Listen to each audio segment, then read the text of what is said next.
Negative comments on social media ultimately ended the voting process for the next Evansville city flag. Hope you're doing well tonight. Glad to have you with us. I'm Brad Bird. And I'm Shelley Kirk. The Evansville Flag Project released a statement saying voting abruptly stopped because the designs were not supported by the city and decided to pause the current process until further notice. As Brandon Bartlett explains, Mayor Lloyd Winnicky says he's surprised that voting was ended because that's not what they discussed.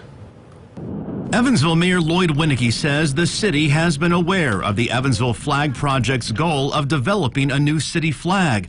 Less than a week ago, the Flag Committee unveiled its final 4 choices and asked the public to vote on which one it likes best. It was not a city project, but as mayor, I certainly endorsed the idea of developing a flag for the city.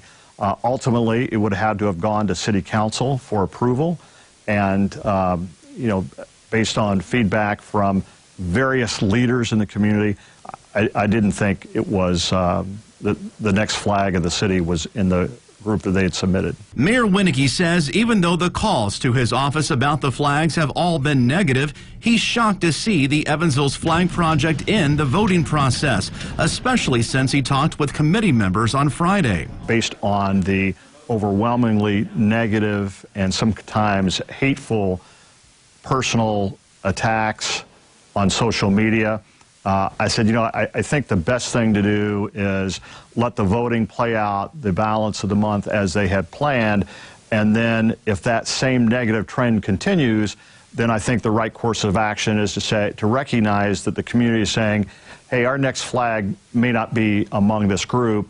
At that point, you could pause and we can reset, sort of let the dust settle. The mayor's office was not the only place receiving negative comments about the flags. Travesty in the making, terrible, horrible, rotten, and too Mideastern, too un-American are just some of the comments left on the Flag Project's Facebook page. At least 3,000 people voted on the flag proposal. Some community members don't understand how these flags could stir up so much hate. I like them, especially with the 4 Freedoms, because we're known for that, and a lot of people pass by Riverside to see 4 Freedoms. Brandon Bartlett, Eyewitness News. And